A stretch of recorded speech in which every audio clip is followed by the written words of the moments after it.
வணக்கம். இப்போ டாக்டர் புவனேஸ்வரன் கோயம்புத்தூர்லேருந்து உங்களுக்கு ஒரு முக்கியமான ஒரு விஷயம் சொல்ல போகிறேன். எதை பற்றி? காஃப் சிரப்ஸை பற்றி. இப்போ காஃப் சிரப்புங்கிறது இப்போ நம்ம நிறையா அதை பற்றி கேள்விப்பட்டோம். அதனால் சில குழந்தைகள் உயிர் பாதிக்கப்பட்டதுங்கிறதெல்லாம் கேள்விப்பட்டோம்.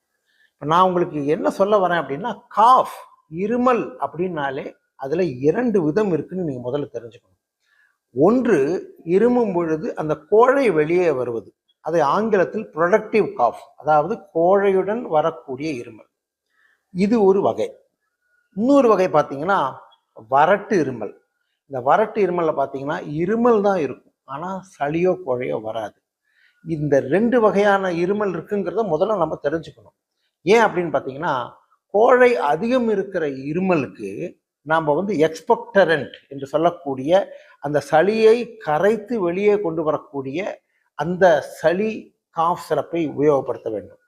இதை நீங்கள் ஏன் சொல்கிறேன் அப்படின்னா, நீங்களாக போய் ஒரு மெடிக்கல் ஷாப்பில் போய் வாங்கி சாப்பிடுவதை தவிர்க்கணுங்கிறதுக்காக சொல்கிறேன். ஸோ எக்ஸ்பெக்டரண்ட் அப்படிங்கிறது பார்த்தீங்கன்னா, அது இருமலுடன் வரக்கூடிய சளியை கரைத்து வெளியே கொண்டு வரக்கூடியது.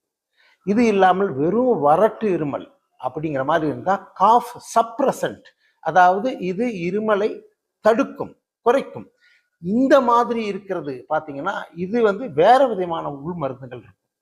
இப்போ இதை ஏன் சொல்கிறேன் அப்படின்னா, ஃபர்ஸ்ட் ஆஃப் ஆல் ஒருவருக்கு இருமல் இருக்குது அப்படின்னாலே ஒரு காஃப் சிரப் எடுத்து சாப்பிடணும் அப்படின்னா, இது எந்த வகை காஃப் சிரப் அப்படிங்கிறது தெரியணும். எந்த கம்பெனியிலிருந்து, நல்ல கம்பெனியிலிருந்து வருகிறதா இல்லையா என்பது தெரியணும். இது சளியை கரைத்து அந்த இருமல் மூலமாக அந்த சளியை வெளியே கொண்டு வர உபயோகப்படுத்துமா, அல்லது ஒரு வறட்டு இருமல் அதன் காரணமாக நமக்கு தொந்தரவாக இருக்குது அப்படிங்கிற மாதிரி அந்த காஃபை சப்ரஸ் செய்யக்கூடிய காஃப் சப்ரசன்ட் இருக்கிற காஃப் மிக்சராங்கிறது தெரியணும். அப்போது எல்லா இருமலுக்கும் ஒரே காஃப் சிரப் அப்படிங்கிற அந்த எண்ணமே உங்களுக்கு கூடாது. இதுவே உங்களுக்கு ஒரு படிப்பினையாக இருக்கும்னு நினைக்கிறேன். அப்படி இருந்தாலும் தயவு செய்து நீங்களாக மருந்தை சாப்பிட்டு அவதிப்படாதீர்கள். மருத்துவர்களை அணுகி அந்த பிரிஸ்கிரிப்ஷன் மூலம் செய்து கொள்ளுங்கள். புரிஞ்சிட்டிங்களா? வணக்கம்.